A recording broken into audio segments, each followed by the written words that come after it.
কৃষ্ণ যিজনা এই মহান বিশ্বৰ সৃজন কৰোতা সেইজনা মহাপুৰুষ দৈৱকী নন্দন দেৱ যিজনাক মানৱ জন্মত স্বচক্ষুৰে দেখা নাযায়, যিজনা প্ৰভু ভগৱন্তই সমস্তজনৰ ওপৰত প্ৰভুত্ব বিস্তাৰ কৰি আছে, সেইজনা দৈৱকী নন্দনৰ শ্ৰীচৰণত আজি এই মংগলময় উদ্যানৰ পৰা সৰ্বপ্ৰথমে তাৰাৰ চৰণ পংকজত দ্বিতীয়জনা গুৰুৰ এজোকা অমৃতময় বাণীৰে সেৱা জনোৱা হৈছে। ভকতি মিনতি প্ৰণতি নজানো হৰিয়ে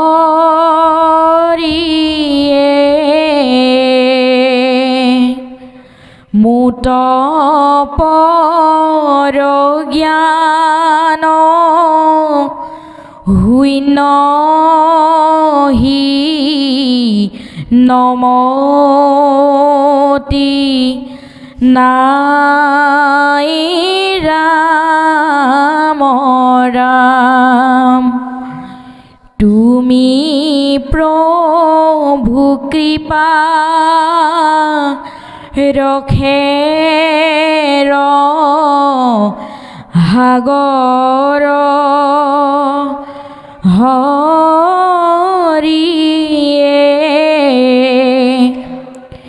দিও মুকটোৱা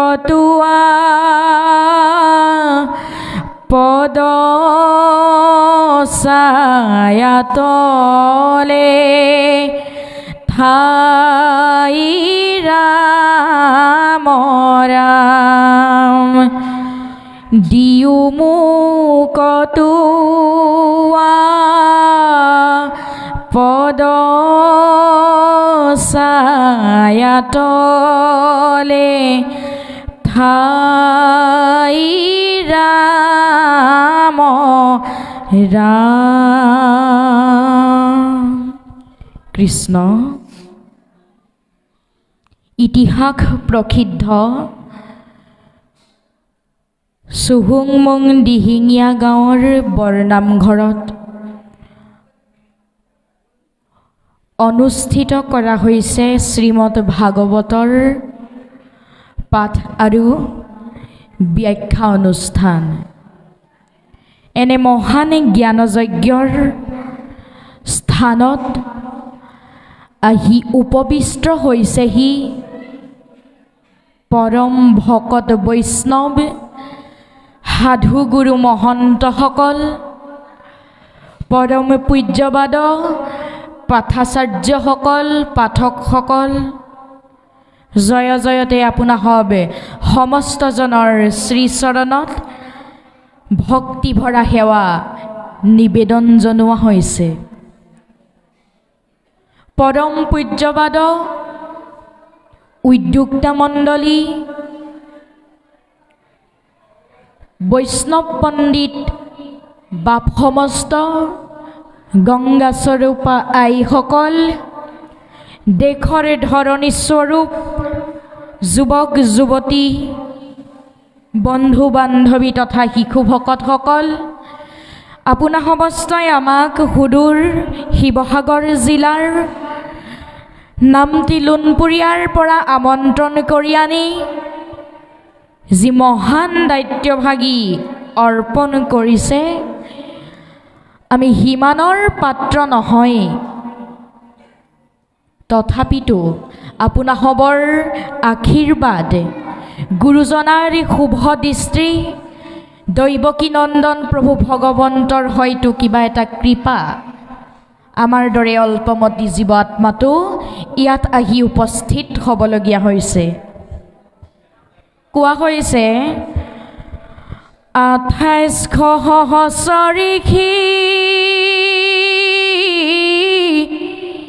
বেদত প্ৰধান বিষ্ণুৰ নৈমিষা ক্ষেত্ৰ মহাপুণ্য স্থান ঐ ৰাম মান্য কৰি হুত কপা তিলাহত্ৰ তথা হৌনক প্ৰমুখ্যে শুনে ভাগৱত কথা। তেনে এখন নৈমিষা অৰণ্য সদৃশ এই মহান অনুষ্ঠানত আহি আপোনাসবে উপবিষ্ট হৈছেহি। আপোনাসব সমস্তজনৰে কায়িক মানসিক আৰু আৰ্থিক সেৱাৰ অবিহনে এনে ভাগী কৰ্ম কেতিয়াও সম্পাদন হ'ব নোৱাৰিলহেঁতেন। আপোনাসবৰ হৃদয়ত থকা গুৰু ভক্তি তথা ভগৱন্ত প্ৰভুৰ প্ৰতি থকা বিশ্বাসৰ বাবেহে এনে এক মহান জ্ঞানযজ্ঞৰ অনুষ্ঠান ইয়াত অনুষ্ঠিত কৰা হৈছে। কোৱা হৈছে যাৰ হৃদয়ত আছে পুণ্য অসংখ্যাত সিজনে কাণ পাতে কৃষ্ণৰ কথাত। যাৰ পুণ্য নম্বৰটো বেছি সেইজনেহে কৃষ্ণৰ কথা একান্ত মনে শুনিব পাৰিব। যিসকলৰ পুণ্য নম্বৰটো কম সেইসকলে কিন্তু ভগৱন্ত প্ৰভুৰ গুণনাম একান্ত মনে কেতিয়াও শ্ৰৱণ কীৰ্তন কৰিব নোৱাৰে। আপোনাৰ সমস্তৰ পুণ্য নম্বৰটো অলপ বেছি, সেইবাবে কোনেও কথা পতা নাই, একান্ত মনে ভগৱন্তৰ গুণনাম শুনি আছে। আজি ইয়াত অসমৰ সিমূৰৰ পৰা সিমূৰলৈ ভক্তিৰসৰ ধাৰা বোৱাই ৰখা পৰম পূজ্যবাদ পাঠাচাৰ্যসকলে মৌ মিঠা কণ্ঠৰে আপোনা সমস্তক ভাগৱতৰ অমৃত ৰস কৰ্ণপথেদি প্ৰৱেশ কৰাব। আমি মাথো অলপমান এই ভাগৱত শাস্ত্ৰভাগীৰ পাঠ আৰু পৰ্যালোচনা কৰিবলৈহে আগবাঢ়িছোঁ। আমাৰ অনেকখিনি অপৰাধ হ'ব পাৰে, সৰ্ব অপৰাধ মৰিখনৰ হেতু আপোনা সমস্তজনৰ শ্ৰীচৰণত সেৱা জনোৱা হৈছে। কোৱা হৈছে যে কৰ্ণপথে ভকতৰ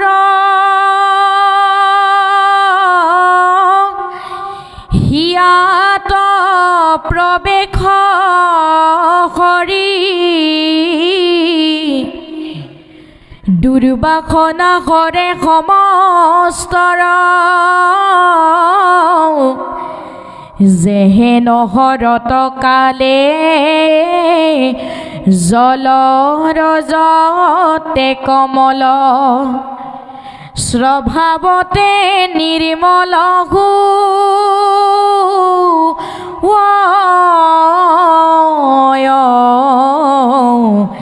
স্বভাৱতে নিৰ্মল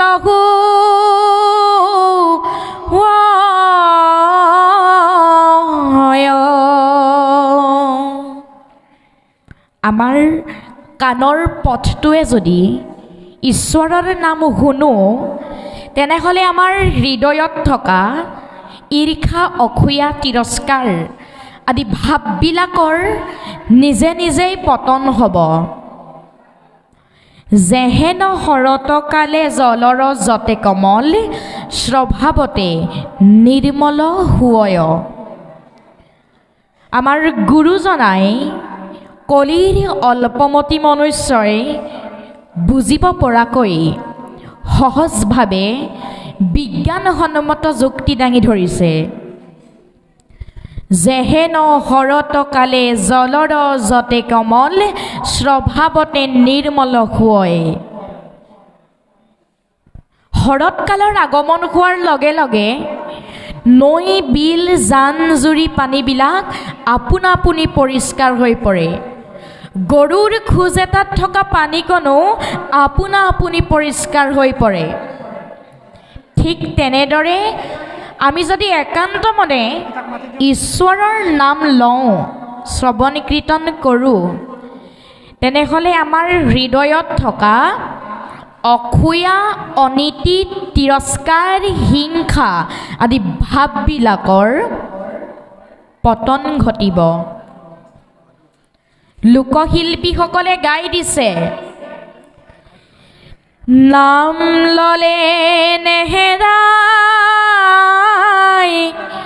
ডকাইতে নিয়ে পায়, চোৰেও নিয়ে চুৰ কৰি। নাম ললে নেহেৰাই, কি নেহেৰাই? জীৱনৰ লক্ষ্যপথ নেহেৰাই। লক্ষ্যহীন জীৱন বঠাবিহীন নাওখনৰ দৰে টুলুং ভুটুং। বঠাবিহীন নাওখনক নদীৰ সোঁতে যেনিয়েই লৈ যাব, নাওখনো ঠিক তেনিয়েদি যাব। ঠিক তেনেদৰে আমাৰ লক্ষ্যবিহীন জীৱনটো বঠাবিহীন নাৱৰ দৰে, নৈৰ সোঁতে যেনিয়েই নিব তেনিয়ে আমি যাব লাগিব। গতিকে জীৱনৰ লক্ষ্য থকাটো উচিত। ডকাইতে নিনিয়ে পায়। এতিয়া ডকাইত কি? আমাৰ জীৱনৰ যিবিলাক আধ্যাত্মিক আদি দৈবিক আদি ভৌতিক, এইবিলাক হৈছে ডকাইত। চোৰেও নিনিয়ে চুৰ কৰি। আমি নজনাকৈ ব্যাঘিৰূপী যিবিলাক দানৱে আমাৰ নখ চুলি শৰীৰ প্ৰত্যেক দিনাই নষ্ট কৰি আহিছে, সেইবিলাকক কৈছে চোৰ। আমি যদি সঁচাকৈ গুৰু সংস্কৃতিৰ কথা ভাবোঁ, সঁচাকৈয়ে যদি জীৱনটো কৃষ্ণ সংস্কৃতিৰ মাধ্যমেৰে আগুৱাই নিয়াৰ প্ৰয়াস কৰোঁ, তেতিয়াহ'লে নিশ্চয় আমি এই ব্যাঘিৰূপী দানৱবিলাকৰ পৰা পৰিত্ৰাণ পাব পাৰিম। এতিয়া আমি সমস্তজনে ভকতিৰ যিখন পঢ়াশালী আছে, এই ভকতিৰ পঢ়াশালীখনত নামভৰ্তি কৰিব লাগিব। যদিহে নামভৰ্তি নকৰোঁ, তেনেহ'লে প্ৰভু ভগৱন্তই আমাৰ মনুষ্য দেহটোৰ দায়িত্ব নলয়। আৰু এই ভকতি পঢ়াশালীখনৰ প্ৰথম পাৰ্টটোৱেই হ'ল শৰণ বা আশ্ৰয় গ্ৰহণ কৰা। আৰু এই ভকতিৰ পঢ়াশালীখনত আমি সমস্তজনেই নাম লগাব লাগিব। তেতিয়াহে অপাৰ সংসাৰ সমুদ্ৰখন পাৰ হৈ যাব পাৰিম, নহ'লে কিন্তু নোৱাৰিম। এতিয়া দেখা যায় প্ৰত্যেকৰ ঘৰতেই পানী পৰিষ্কাৰ কৰা যন্ত্ৰটো নিশ্চয় আছে, যাক ফিল্টাৰ বুলি কয়। তাত দুডাল কেণ্ডেল থাকে পানী পৰিষ্কাৰ কৰিবৰ বাবে। ঠিক তেনেদৰে আমাৰ গুৰুজনাই আমাৰ মনুষ্য দেহটোত দুডালি কেণ্ডেল যোগ কৰি থৈ গ'ল, শ্ৰৱণ আৰু কীৰ্তনে। গুৰুজনাই কৈয়ে পেলালে, যদ্যপি ভকতি নৱ বিধমা ধৱৰ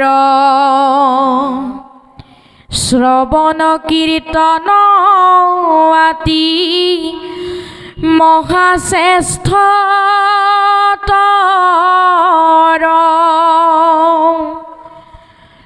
দৰ্শন বন্দন ধ্যান সমস্ততে হৰি যশ কীৰ্তনতে তুষ্ট হুন্ত মহা হৰি যশ কীৰ্তনতে তুষ্ট হুন্ত মহা হৰি। গুৰুজনাই আমাক ঈশ্বৰক পাবৰ বাবে 9টা ৰাস্তা দি থৈ গ'ল। কি কি? শ্ৰৱণ, কীৰ্তন, স্মৰণ, অৰ্চন, বন্দন, পদসেৱন, দাস্য, সখিত্ব আৰু আত্মনিবেদন। এই 9টা ৰাস্তা আমাক ভকতি কৰিবৰ বাবে দি থৈ গ'ল। কিন্তু এই 9টা ৰাস্তাৰ ভিতৰত প্ৰাধান্য দিছে 2টা ৰাস্তাকে, শ্ৰৱণ আৰু কীৰ্তন। কাৰণ শ্ৰৱণ কীৰ্তন কৰি বৈকুণ্ঠক যায়, ধৰ্ম অৰ্থ কাম মোক্ষ হবে আতপায়।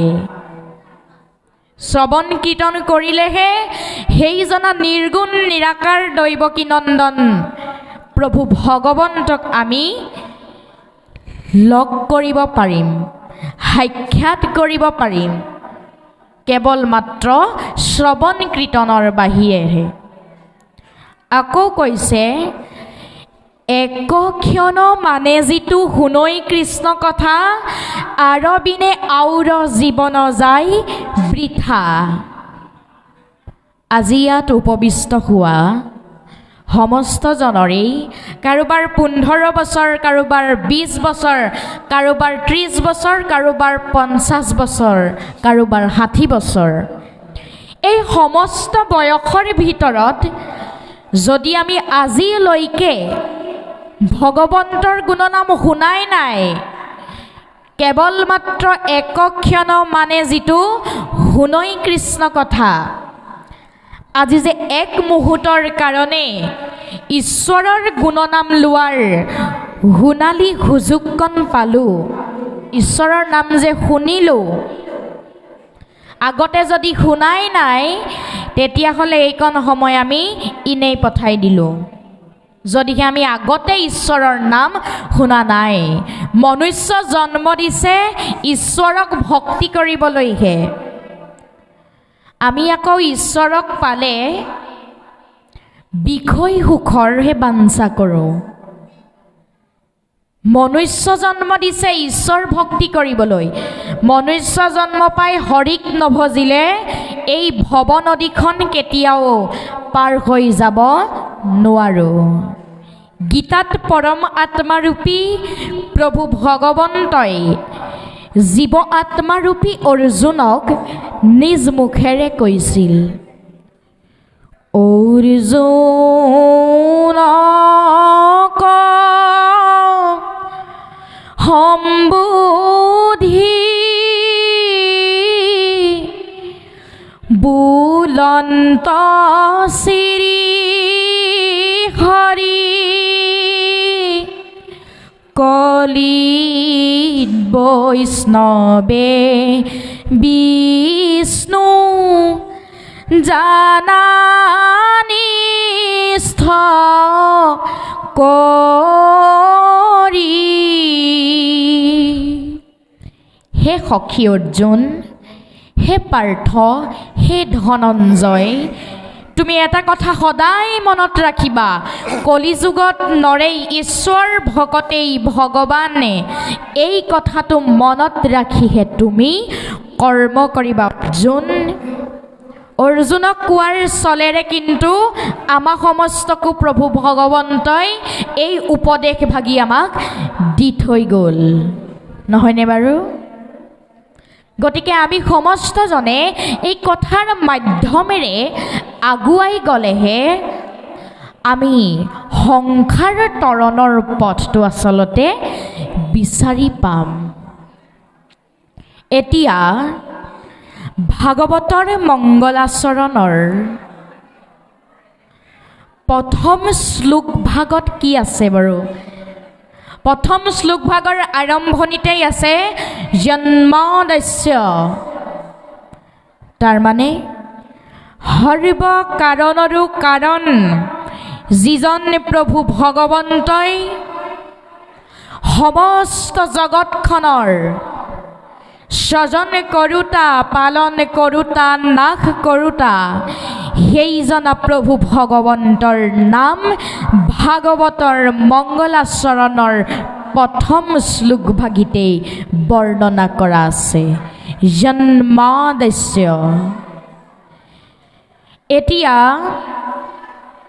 প্ৰভু ভগৱন্ত পৰমেশ্বৰ, সেইজনা পৰমেশ্বৰক ভজনা কৰিবলৈহে ভাগৱতে আমাক বাৰম্বাৰ কৈছে, পৰং ধীমহি। ভাগৱতৰ মংগলাচৰণৰ প্ৰথমত আৰু দ্বাদশ স্কন্ধৰ শেষত লিখা আছে সত্যং পৰং ধীমহি বুলি। শ্ৰীধৰ স্বামীদেৱে পৰং ধীমহিৰ ব্যাখ্যা এনেদৰে দিছে, পৰং পৰমেশ্বৰ, পৰ শব্দৰ অৰ্থটো হৈছে পৰমেশ্বৰ, পৰম যোগ ঈশ্বৰ। এতিয়া দ্বাদশ স্কন্ধৰ শেষত লিখা আছে তস্যদং বিমলং বিশুকমলং সত্যং পৰং ধীমহি বুলি, এইবুলি উল্লেখ কৰা আছে। এতিয়া ভাগৱতৰ আৰম্ভণিৰ শ্লোক ভাগেনো কি কৈছে?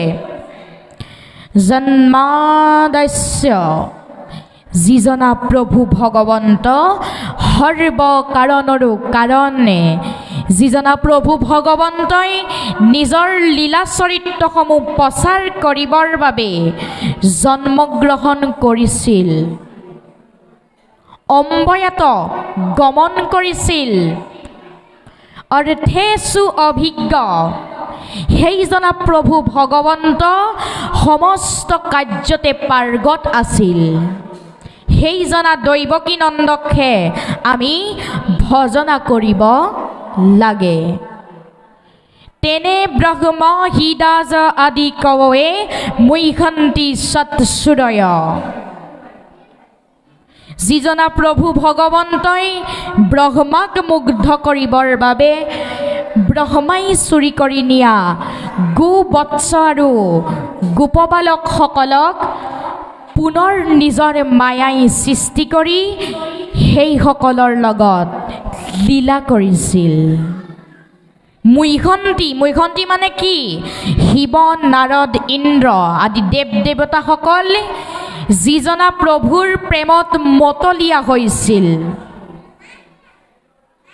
তেজু বাৰী মৃদং যথা বিনিময়, যিজনাৰ বংশীৰ সুৰতে যমুনাৰ পানীও গোট মাৰি যায়, যিজনাৰ বংশীৰ সুৰত চন্দ্ৰৰ পোহৰ নিতেজ হৈ যায়, আনহে নালাগে গোবৰ্ধন পৰ্বতো কপাহৰ দৰে পাতল হৈ পৰিছিল, সেইজনাই হ'ল আমাৰ পৰম পূজনীয় দৈৱকী নন্দন দেৱ প্ৰভু ভগৱন্ত।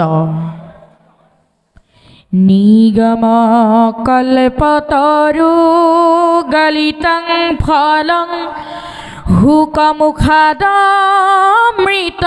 দ্ৰৱ সংযুতম পিবত ভাগৱতং ৰসমালয়ং মুহুৰহু ৰক্ষিকা ভুবি ভাবুকা। আমাক কৈছে, হে চতুৰ্দশিক ভকতসকল, শুকদেৱৰ মুখৰ পৰা ওলোৱা এই অমৃতময় ৰসকণ কিন্তু ঘনে ঘনে এই পৃথিৱীতেই পান কৰা, অন্য আৰু বেলেগ জেগা ক'তো নাই। আমি সাধাৰণতে ফলৰ বাকলিটো গুচাইহে খাওঁ, কিন্তু এইটো যিটো ফলৰ কথা কৈছে কল্পতৰু বৃক্ষৰ ফল, আচলতে এই কল্পতৰু বৃক্ষৰ ফলটো আমি বাকলি নুগুচাই খাওঁ, নহয়নে বাৰু? তাৰমানে ভাগৱতৰ অমৃতময় ৰস। এই ৰসকণ বেলেগ ক'তো নাপায়, ঘনে ঘনে এই পৃথিৱীতেই পাব, সাধুৰ সংগতেই পাব এই শ্ৰীমদ ভাগৱতৰ অমৃতময় ৰস। এতিয়া ভাগৱতৰ শ্ৰোতা আৰু বক্তাজন কেনেকুৱা হ'ব লাগে? বক্তাজন আত্মবতাংবৰ হ'ব লাগিব, তাৰমানে সকলো দিশতে জ্ঞানী, অভিজ্ঞ, তত্ত্বজ্ঞ। পোনে পোনে আমি শুকদেৱৰ কথাই ক'ব পাৰোঁ। তেওঁ পৰম মহাজ্ঞানী, পৰম তত্ত্বজ্ঞ। আৰু শ্ৰোতাজন ৰজা পৰীক্ষিতৰ দৰে হ'ব লাগে, সৰ্বস্ব ত্যাগী, যিজন সহাগৰা ধৰণীৰ গৰাকী হৈও সমস্ত ত্যাগ কৰিছিল, সেইজনা ৰজা পৰীক্ষিতৰ দৰেহে আমাৰ শ্ৰোতা সমস্ত হ'ব লাগে।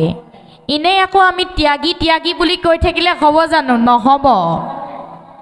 যিজনা ৰজা পৰীক্ষিতৰ ৰাজসভাত অত্ৰি, বশিষ্ঠ, নাৰদ আদি মহান তত্ত্বজ্ঞ ব্যক্তিসকল বহি থকাৰ স্বৰ্তেও তেওঁ সৰ্বস্ব ত্যাগী। গতিকে ৰজা পৰীক্ষিতৰ নিচিনা কোনোবা ত্যাগী আছে জানো? নাই। গতিকে আমাৰ শ্ৰোতা সমস্ত পৰীক্ষিতৰ দৰে হ'ব লাগিব আৰু বক্তাজন শুকদেৱৰ দৰে হ'ব লাগিব, আত্মবতাংবৰ। এতিয়া আমি সমস্তজনে ভকতিৰ মাধ্যমেৰেহে প্ৰভু ভগৱন্তক লগ পাব পাৰিম। ভকতি ক'ত লাভ হ'ব? সাধুৰ সংগতহে ভকতি লাভ হ'ব। এতিয়া আমাৰ এই শ্ৰীমদ ভাগৱত শাস্ত্ৰভাগীৰ ভাগৱত মূৰ্তিত কি আছে বাৰু? ভাগৱত মূৰ্তিত বৰ্ণনা কৰা আছে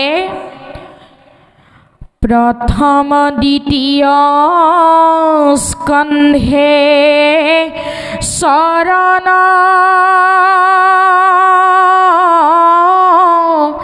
দুতয়। ভাগৱত মূৰ্তিৰ দুই চৰণ আৰু বিজ্ঞান। এই জ্ঞান আৰু বিজ্ঞান হৈছে ভাগৱত মূৰ্তিৰ দুই চৰণ,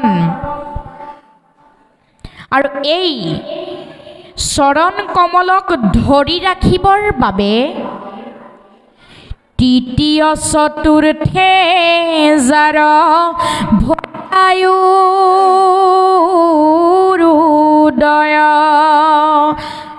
এই চৰণক ধৰি ৰাখিবৰ বাবে উৰুৰ প্ৰয়োজন হয়। তৃতীয় চতুৰ্থ স্কন্ধে ভৈলা উৰুদয়। গুৰু আৰু শিষ্যৰ জ্ঞান বিজ্ঞানক ধৰি ৰাখিবৰ বাবে উৰুৰ প্ৰয়োজন হয়। উৰুক আকৌ কিহৰ প্ৰয়োজন হয়? তদং আৰু ৰহস্যৰ প্ৰয়োজন হয়। তদং মানে সাধুৰ সং, ৰহস্য বুলি আমাৰ ভকত সমস্তক কোৱা হৈছে। নাভি দেখে পঞ্চমে হস্তক্ষেপ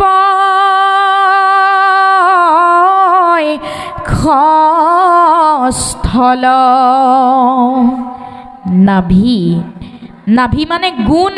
কাৰ গুণ? নিৰ্গুণ নিৰাকাৰ দৈৱকী নন্দনৰ গুণ। একান্ত ভকত হবে নিগুণ কৃষ্ণৰ গুণ, গাৱে সদা বখীয়া যথাত। একান্ত ভকত সমস্তই য'ত ভগৱন্তৰ অমৃতময় কথাবিলাক শ্ৰৱণ কীৰ্তন কৰি থাকে, ভগৱন্ত প্ৰভু হেনো বৈকুণ্ঠকো পৰিহৰি যোগীৰ হৃদয় এৰি থাকা হৰি সাক্ষাতে তথাত। য'ত ভগৱন্তৰ গুণনাম শ্ৰৱণ কীৰ্তন হয়, ভগৱন্ত প্ৰভু হেনো তাত গৈহে উপস্থিত হয়। মহা যোগীৰ হৃদয়তো ৰৈ নাথাকে, তেওঁ বৈকুণ্ঠতো ৰৈ নাথাকে, তেওঁৰ নাম লোৱা ঠাইত সি উপস্থিত হয়হি। এতিয়া বক্ষস্থল বুলি কৈছে, নাভি দেখে পঞ্চমে ষষ্ঠকে বক্ষস্থল। বক্ষস্থল মানে আমাৰ হৃদয়ৰ কথা কোৱা হৈছে। যিখন হৃদয়ত দৈৱকী নন্দন দেৱ প্ৰভু ভগৱন্তই বাস কৰিব, সেইখনক শুদ্ধ হৃদয় বুলি কোৱা হয়। লেতেৰা হৃদয়ত কিন্তু প্ৰভু ভগৱন্তই বাস নকৰে। নাভি দেখে পঞ্চমে ষষ্ঠকে বক্ষস্থল,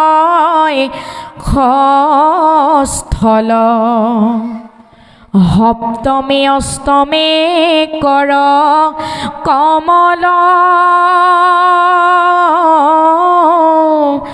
যুগল। কৰ তাৰমানে হাতৰ কথা কোৱা হৈছে। আমি দুয়োখন হাত একলগ কৰি ভগৱন্ত প্ৰভুৰ শ্ৰীচৰণত সেৱা কৰিব লাগিব, প্ৰাৰ্থনা কৰিব লাগিব, নমস্কাৰ কৰিব লাগিব। তেতিয়াহে হেনো আমি তেওঁক লগ পাব পাৰিম। দুইখন হাত যুগল বুলি কোৱা হৈছে। কমল যুগল, হাত দুখন পদুম ফুলৰ দৰে কৰজোৰ কৰি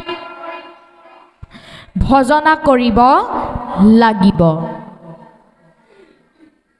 গতিকে আমি সমস্তজনে ভকতি কৰি এই ভকতিৰ মাধ্যমেৰে ভগৱন্ত প্ৰভুক লগ পাম।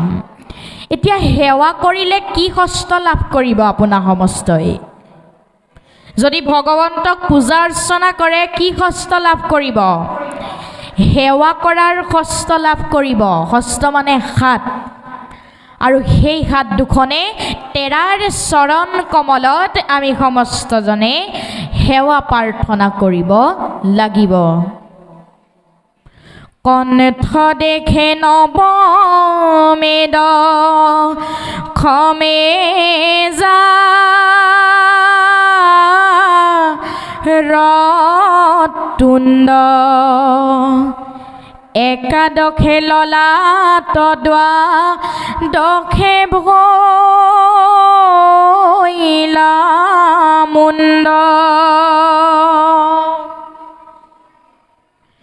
আমি সমস্তজন অমৃতৰ সন্তান। অমৃতৰ সন্তান হৈ যদি আমি সমস্তজনে গুৰুজনাই দিয়া উপদেশসমূহ মানি নচলি বিপথে পৰিচালিত হওঁ, তেনেহ'লে আমি সমস্তজনে নিজকে অমৃতৰ সন্তান বুলি সমাজখনতে চিনাকি দিব পাৰিম জানো? আমাৰ নিজকে সোধাৰ সময় আহি গ'ল, আমি আচলতে অমৃতৰ সন্তান হয় নে নহয়? এই কথাটো সোধাৰ সময়কণ আমাৰ জীৱনলৈ আহি গ'ল।